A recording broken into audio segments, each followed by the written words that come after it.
I think Rick Perry is trying to legislate morality, and I also think that he hasn't given a lot of thought to the economic impact.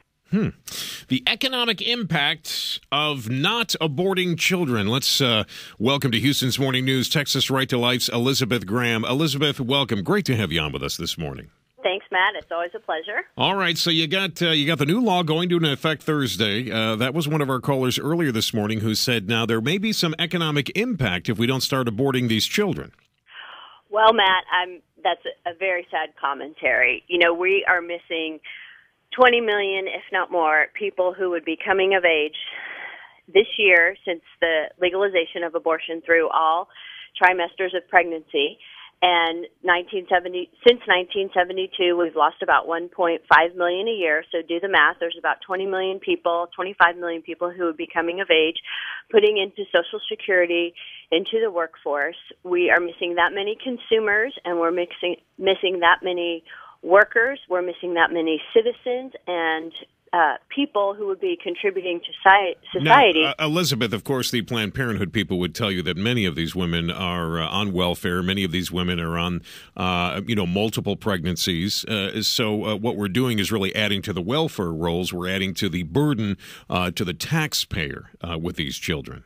That is extremely racist to say that people who are low income and minorities and poor should be murdered in the womb before given a chance to live. Now, remember, I'm not saying this, Elizabeth. I understand.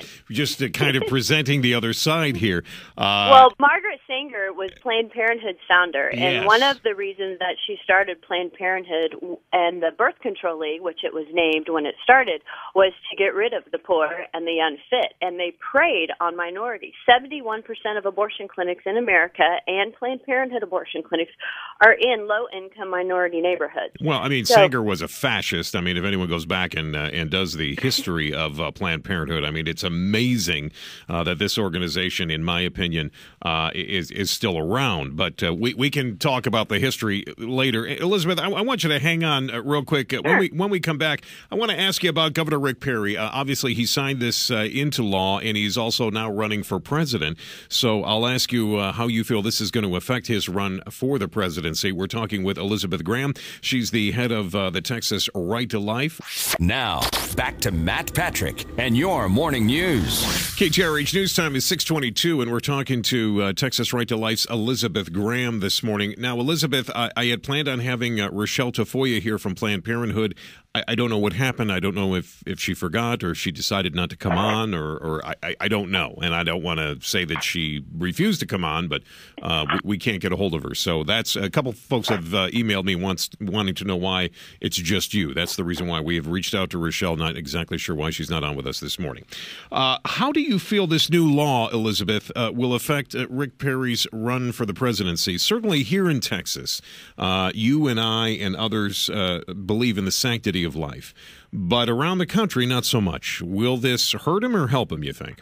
Well, actually, Matt, the polls increasingly show that Americans are growing very uncomfortable with abortion on demand, and in particular, taxpayer funding of it. And so I actually think that the sonogram law in Texas, it works in Governor Perry's favor. Women and men who undergo surgery want informed consent and medical information before any surgical procedure, and the sonogram law puts abortion up to the same medical standards as any other surgery and really helps protect the health of women, not to mention the unborn child. And I think a sonogram law, where about 17 or 18 states have passed some version of a sonogram law. Texas is one of the strongest, and I really think a sonogram law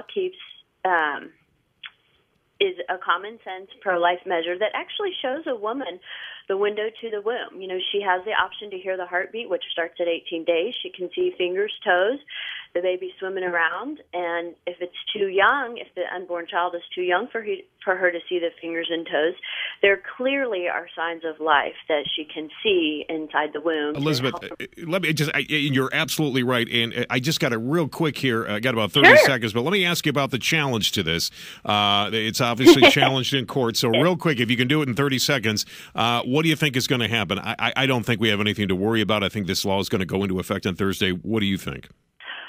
Judge Sam Sparks in Austin is a mixed bag. So even if we go have a temporary injunction, the Attorney General's office will appeal. TexasRightToLife.com will have updates. But even if we go to the Fifth Circuit in Louisiana, I think the sonogram law will be upheld, and the unborn and pregnant women's health will be protected. Elizabeth, it is always a pleasure to have you on this Matt. show. You are very welcome. Elizabeth Graham from Texas Right to Life. We did invite Planned Parenthood's Rochelle Tafoya. Not exactly sure what happened. Might have been a miscue. She may have decided she didn't want to come on. Not exactly sure. But she is welcome to come on in the future.